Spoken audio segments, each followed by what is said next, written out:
৮০ দশকে আব্দুল্লাহ আল মামুন নির্মাণ করেছিলেন সখী তুমি কার, আর ৯০ দশকে এফআই মানিক নির্মাণ করেছিলেন দুই বধূ এক স্বামী। আর আজকে আমরা যে বিষয়টি নিয়ে কথা বলবো সে পর্বের নাম দিয়েছি সাকিব তুমি কার। তাহলে শুরু হোক আজকের পর্ব। Welcome back to my show with Saikat Salauddin.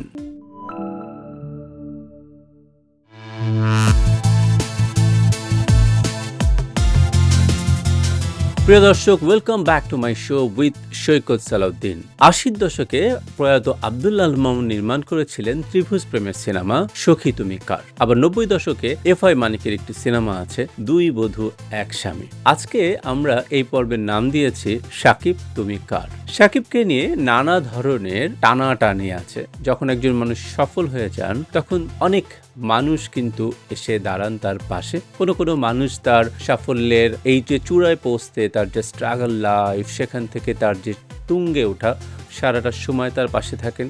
কিছু মানুষ যখন একটা মানুষের ক্যারিয়ার ঊর্ধ্বমুখী হয় তখন তার সাথে যোগ দেন।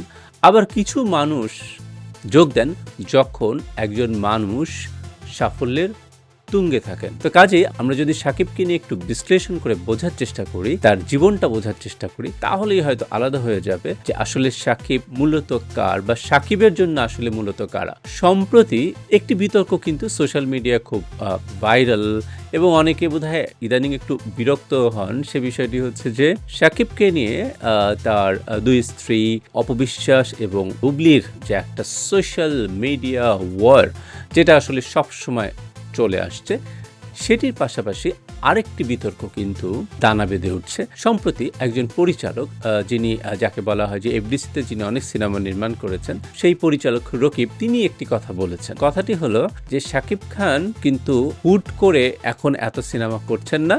সাকিব খান মূলত এফডিসির হাতে গড়া শিল্পী, যাকে নিয়ে এখনকার পরিচালকরা নানা ধরনের কাজ করছেন। কাজে একটা বিতর্ক উঠে গেছে যে সাকিব খান আসলে কার। সাকিব খানকে নিয়ে দু ধরনের আলোচনা আছে, যে সোশ্যাল মিডিয়ায় যে একটা অডিয়েন্স আছে, তাদের আগে যে অডিয়েন্সটা ছিল তারা ছিলেন মেইনলি সিঙ্গেল স্ক্রিনের অডিয়েন্স, এবং তারা একটি তারকার জন্ম দিতেন একরকম, যে যদি সিঙ্গেল স্ক্রিনে অনেক হল ছিল তখন সিঙ্গেল স্ক্রিনে যার সিনেমা চলতো তাকে কিন্তু প্রযোজক প্রদর্শকরা তারকা মানতেন, তাকে নিয়ে সিনেমা নির্মাণ করতেন এবং তার পারিশ্রমিক বাড়ত। এভাবেই কিন্তু একজন সাকিব খানের উত্থান হয়েছে। এবং সাকিব খানের উত্থানে তো অবশ্যই এফডিসির যারা প্রযোজক, পরিচালক, সহশিল্পী, তাদের অনেক অবদান আছে। আমরা যদি একটু পিছনে ফিরে যাই, যে সাকিব খানের যে প্রথম সিনেমা অনন্ত ভালোবাসা, সেটা কিন্তু কোনো বড় সাকসেস ছিল না, কিন্তু সেটি কিন্তু সাকিব খানকে থমকে দেয় নাই। কারণটা হচ্ছে যে তখন এফডিসির যারা প্রযোজক ছিলেন, পরিচালক ছিলেন, তার যারা সহশিল্পী ছিলেন, তারা মনে করেছিলেন যে এই ছেলেটির মধ্যে একটা সম্ভাবনা আছে। আপনারা লক্ষ্য করেন যে সাকিব খানের পাশে তখন কিন্তু সব বড় বড় পরিচালকরাই ছিলেন। তাকে প্রথম যারা সিনেমায় সুযোগ দেন তখন থেকেই কিন্তু আছেন এফআই মানিক, আছেন আফতাব খান টুলু, আছেন, এবং তার প্রথম যে সিনেমাটা মুক্তি পায় সেই সিনেমাটার পরিচালক ছিলেন সোহানুর রহমান সোহান।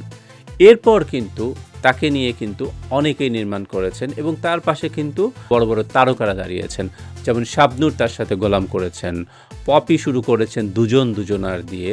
কাজে এরা কিন্তু তখন অনেক বড় শিল্পী, এবং একটা সময় দেখা গেল যে সাকিব খান কিন্তু বড় বড় যারা নায়ক তাদের সাথেও কিন্তু স্ক্রিন শেয়ার করছেন। কাজে এই টোটাল ব্যাপারটার মধ্যে কিন্তু একটা সম্ভাবনাময় নায়ককে কি করে বড় করতে হয় বা কী করে তাকে স্পেস দিতে হয়, সেই গল্পটা আছে। এখন আমরা এফডিসির যারা নির্মাতা, বা এফডিসিতে সাকিব খান যখন এফডিসি ঘরানার নির্মাতাদের সিনেমায় যখন সাকিব খান নিয়মিত সিনেমা করেছেন, সেই সময়ের অনেক কিছু নিয়ে কিন্তু সোশ্যাল মিডিয়ায় ট্রল হয়। যেমন তখন সাকিবের কন্টিনিউটি ঠিক থাকতো না, তখন সাকিবের মেকআপ এবং গেট আপ এত মানে যেটাকে বলা হয় যে আপ টু দ্য মার্ক ছিল না সোশ্যাল মিডিয়ার মতে, এবং সাকিব খানের অনেক ধরনের তার ডায়ালগস, তার লুক অ্যান্ড ফিল নিয়ে অনেক ধরনের ট্রল হতো। সেই সোশ্যাল মিডিয়া হঠাৎ করে কিন্তু সাকিব খানকে নিয়ে এক ধরনের, আমি বলবো যে সাকিব খান এখন মানে যে কোনো সময় তারকাদের চেয়ে এক ধরনের একটা ঊর্ধ্বে চলে গেছেন, কারণ সোশ্যাল মিডিয়ায় এখন আপনারা লক্ষ্য করবেন যে শাকিব খানের কিন্তু সে অর্থে কোনো সমালোচনা নাই। এর কারণটা কি? এই যে পরিবর্তনটা, এই পরিবর্তনটা আসলে কারা করেছেন? বিতর্কটা আসলে সেখানে। যে একটি কথা হচ্ছে যে সেরকম একটা গল্প আসলে মানে ডিম আগে না মুরগি আগে এরকম একটা ব্যাপার চলে আসে যে হ্যাঁ, তারা বলছেন যে শাকিব খান তো অবশ্যই তার এফডিসিতে তিনি তিনি বিল্ট ইন, এফডিসি ঘরানা নির্মাতাদের বিল্ট ইন। কিন্তু আমরা যদি দেখি যে তিনি কিন্তু নিজেকে যে পরিবর্তনটা করেছেন সোসাইটিতে, তিনি যে এখন একটা সব শ্রেণীর দর্শকের কাছে সিঙ্গেল স্ক্রিন, মাল্টিপ্লেক্স, বিজ্ঞাপনের যে বাজার, ব্র্যান্ডিং, সব কিছুতে শাকিব খান যে আজকে একটা আমি বলবো যে একটা মানে ধরাছোঁয়ার বাইরে চলে গেছেন, এই ক্রেডিটটা কার? আমরা কিন্তু এর আগে একটা অনুষ্ঠানে আলোচনা করেছিলাম যে শাকিব খানের প্রথম জন্ম যদি হয় অনন্ত ভালোবাসা বা এই সময়টায়, তার দ্বিতীয় জন্মটা আমরা 2.0 আমরা কিন্তু বলেছিলাম সেটা হচ্ছে শিকারি সিনেমায়। শিকারি সিনেমাটি কিন্তু একটা যৌথ প্রযোজনার সিনেমা এবং এটাকে মানে বলা হয়েই থাকে যেটি আসলে মেইনলি বাইরের টেকনিশিয়ানরা কিন্তু শাকিব খানকে নতুন করে আবিষ্কার করলেন এবং যে শিকারির পরিচালক ছিলেন জয়দেব মুখার্জি। পরবর্তীতে কিন্তু আরেকটি সিনেমা নবাব নির্মাণ করেন কিন্তু সেই জয়দেব মুখার্জি, এবং এটাও কিন্তু যৌথ প্রযোজনার সিনেমা। তো তখন থেকেই কিন্তু একটা আলোচনা উঠতে থাকে যে শাকিব খান আসলে যতটা সুন্দর, শাকিব খান আসলে যত তার যে লুকটা আছে, সেই বিষয়টা কিন্তু আবিষ্কার করলেন এফডিসির বাইরের ঘরানার পরিচালকেরা। এবং শাকিব খানের যে 3.0 সেই প্রিয়তমা যে সিনেমাটি, সেটিও কিন্তু আসলো ছোট পর্দা থেকে আসা একজন নির্মাতা হিমেল আশরাফের কাছ থেকে। পরবর্তীতে আমরা যদি শাকিব খানের যে এক ধরনের আমি বলবো যে একটা অ্যাক্সেলারেশন যদি আমরা চিন্তা করি বা একদম গ্রাফ যদি চিন্তা করি, তুফান, সেই তুফানের নির্মাতা কিন্তু রায়হান রাফি, যিনি মূলত কিন্তু জাজের একটি সিনেমায় তিনি ব্রেক পেলেও তিনি মূলত কিন্তু ওটিটি এই ধরনের এই ঘরানা, মানে তিনি আসলে তাকে ঠিক এফডিসি বেল্টের নির্মাতা বলা যায় না। এবং সবশেষ আমরা যদি বলি বরবাদের পরিচালকও কিন্তু মেহেদী হাসান হৃদয়, যে আমি বলবো যে যার সিনেমার লুক বলা হচ্ছে যে শাকিব খানের যত সিনেমা আছে সেই হিসাবে এই লুকটাকে বলা হচ্ছে যে সবচেয়ে ভালো লুক, এবং তার অনেকে বলছেন যে তাকে চেনাই যায় না এখন এখানে কথা হচ্ছে যে বিতর্কটি সূচনা করেছেন পরিচালক রকিব, তিনি যেটি বলতে চান এবং এই জায়গাটা কিন্তু খুব ভ্যালিড, সেটি হলো যে এই সময়টায় শাকিব খান কিন্তু বছরে 3 থেকে 4টে সিনেমা করছেন, কখনো কখনো আরও কম করছেন। কাজে এখন একজন নির্মাতা শাকিব খানকে নিয়ে দীর্ঘদিন কাজ করতে পারছেন, যার ফলে তিনি তার বলবো যে তার লুক নিয়ে কাজ করতে পারছেন, তিনি অ্যাক্টিংয়ে আরও সময় দিতে পারছেন।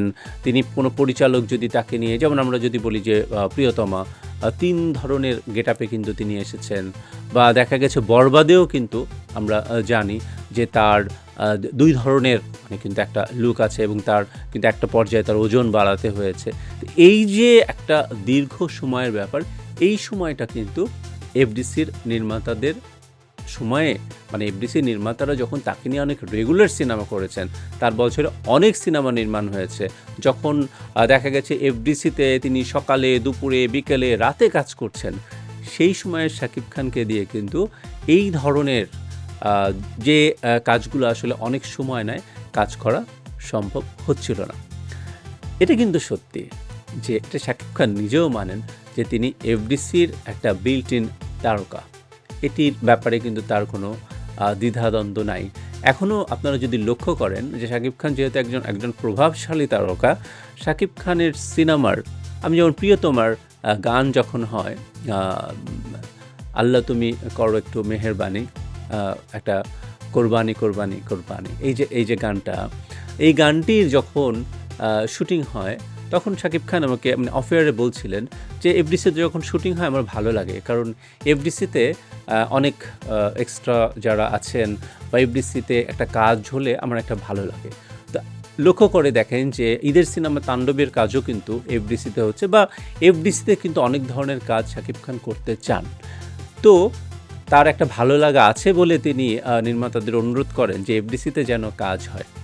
কিন্তু এই এফডিসির সাথে শাকিব খানের সম্পর্কটা অবশ্যই আগের মতো নাই। এটি কিন্তু ভেরি ক্লিয়ার। এবং এর কারণটা কি?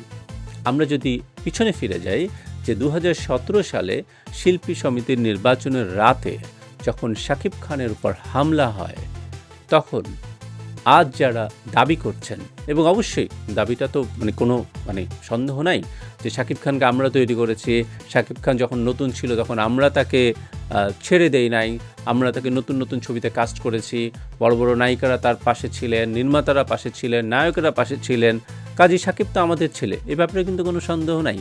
কিন্তু শাকিব খানের সাথে এফডিসি ঘরানা নির্মাতাদের একটা সম্পর্কের টানাপোড়েন শুরু হয়ে যায়, বা বলতে গেলে এভাবে বলা যায় যে এক ধরনের ব্রেকআপ হয়ে যায় সেই 2017 সালে শিল্পী সমিতির নির্বাচনের দিন রাতে। পরদিন ভোরে শাকিব খান তার পাশে এই যে একটা আক্রমণ হলো, যেটাতে অভিযুক্ত করা হয় জায়েদ খানকে, এবং বলা হয় যে তার পরিকল্পনায় এ ধরনের একটা ঘটনা ঘটেছে। তো এই যে ঘটনাটা, এই যে তার একটা ধারণা, ঠিক পরদিন সকালে তিনি কাকে পাশে পেয়েছেন? তিনি কি এফডিসি সেই বড় নির্মাতাদের পাশে পেয়েছেন? এফডিসিতে বড় বড় তারকাদের তার পাশে পেয়েছেন? তার সহনায়িকাদের তার কাছে পেয়েছেন? আমার মনে হয় যে এই জায়গাটি শাকিব খানকে মনস্তাত্ত্বিকভাবে অনেক আঘাত দিয়েছে। তিনি অনেক অসহায় বোধ করেছেন, এবং তার মনে প্রচণ্ড অভিমান জন্মেছে যে ঠিক আছে, এই জায়গাটিতে আমার জন্ম, এ ব্যাপারে কোনো সন্দেহ নাই, কিন্তু আমার এমন একটা বিপদে, আমার প্রতি এরকম একটা আক্রমণে আমি এখানকার মানুষদেরকে পাশে পাই নাই। এটা কিন্তু একদমই একটা আমি বলবো যে এই উপলব্ধিকে আপনি একদমই ফেলে দিতে পারেন না। এরপরেও তিনি এফডিসিতে কাজ করেছেন, কিন্তু আমার মনে হয় যে কোথাও একটা টিউনটা নষ্ট হয়ে গেছে। এটি আসলে আমি মনে করি যে এরপরেই যে দূরত্বটা হয়েছে, এবং তখন তার যৌথ প্রযোজনা সিনেমাগুলোকে এর আগে থেকে বাধা দেওয়া হয়েছে। এরপর নবাব, যখন এটা 2016 সাল থেকে তিনি বাধার সম্মুখীন হয়েছেন, 2017 সালে যখন নবাব মুক্তি পেয়েছে তখন থেকেও কিন্তু তিনি একটা বাধার সম্মুখীন হয়েছেন। এবং একটা পর্যায়ে যখন একটা মানুষের আসলে পিঠ থেকে যায়, যে তিনি আসলে একটা জায়গা থেকে কর্পোরেশনটা পাচ্ছেন না, তখন কিন্তু দুই ধরনের ব্যাপার হতে পারে। একটা হতে পারে ওয়ার্স্ট কেস, একটা মানুষ হারিয়ে যেতে পারে, আরেকটা হচ্ছে তিনি নতুন করে নিজেকে এক্সপ্লোর করতে পারেন। আমার মনে হয় যে শাকিবের ক্ষেত্রে দ্বিতীয় বিষয়টি ঘটেছে, যে তিনি নিজেকে আবার আরেকটা অন্য লেভেলে চলে গেছেন। তিনি 2.0, 3.0, এবং অনেকে তো বলছেন যে বরবাদের পরে তিনি আসলে 4.0 টাচ করে ফেলেছেন। কাজে এই বিতর্ক নিয়ে আমরা যদি আমাদের জায়গা থেকে একটা কনক্লুশনে আসতে চাই, তাহলে যেটি আমাদের বলতে হয় সেটি হচ্ছে যে দাবিটা ঠিক আছে, শাকিব খান ডেফিনেটলি এফডিসির আলো বাতাসে এবং তাদের ভালোবাসায় বড় হওয়া, কিন্তু শাকিব খানকে নিয়ে তারা যে একদম একটা অ্যাবসলিউট দাবি করতে পারেন, সেই জায়গাটিতে আসলে একটা ছন্দপতন হয়েছে। হ্যাঁ, এটি একটি আমি বলবো যে এটি একটা মানুষ যেমন তার শৈশবকে অস্বীকার করতে পারেন না, মানুষ যেমন তার তারুণ্যকে বা তার খারাপ সময় কারা ছিলেন তারা অস্বীকার করতে পারে না, সেই জায়গাটিতে ঠিক আছে। কিন্তু সত্যিকার অর্থে শাকিব খানের যে আমি বলবো যে এই যে সবার কাছে যে গ্রহণযোগ্যতা, সেই জায়গাটির কৃতিত্বটা কিন্তু আমার মনে হয় যে ভাগ হয়ে গেছে যখন তার পাশে ছোট পর্দার নির্মাতারা এসে দাঁড়িয়েছেন, তার পাশে আমি বলবো যে বাইরের টেকনিশিয়ানরা তাকে নিয়ে কাজ করেছেন, এবং এখন তো কর্পোরেট ওয়ার্ল্ড তাকে নিয়ে কাজ করতে খুবই আগ্রহী। কাজেই শাকিব খানকে এই নতুনভাবে আবিষ্কার করার যে একটা কৃতিত্ব, সেটি আসলে এফডিসি ঘরানার নির্মাতাদের মধ্যে এখন আর অ্যাবসলিউট তাদের দাবি করার অবস্থাটা নাই। তাদের কৃতিত্বটা অবশ্যই দিতে হবে এই যে নতুন ধারার যে মিডিয়া, শাকিব খানকে নিয়ে যারা কাজ করছেন তাদের ব্যাপারে।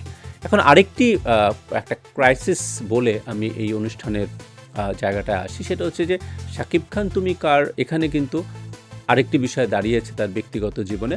আমরা জানি যে প্রথম তার যে স্ত্রী অপবিশ্বাস, তার সাবেক স্ত্রী, তিনি আসলে ক্যামেরায় অ্যাপিয়ার করেন তার সন্তান নিয়ে।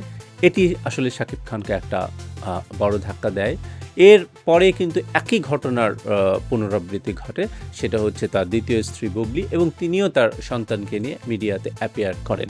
আমি বলবো যে তার পেশাগত মানে জীবনটা যত উৎকর্ষের দিকে যাচ্ছে, কিন্তু তার এই যে মানে প্যারালালি আর কি, এখানে একটা লাইন কিন্তু তিনি আসলে অ্যাভয়েড করতে পারছেন না, যে তিনি না চাইলেও সোশ্যাল মিডিয়ায় কিন্তু অপবিশ্বাস এবং বুবলির একটা টাগ অফ ওয়ার চলছে, কম বেশি আমি বলবো যে এটি আসলে ঠিক ভাগাভাগি করা যাচ্ছে না। আবার অপবিশ্বাসের ফ্যান ফলোয়ার যারা, বুবলির যারা ফ্যান ফলোয়ার, তারাও বিভক্ত হয়ে যাচ্ছেন।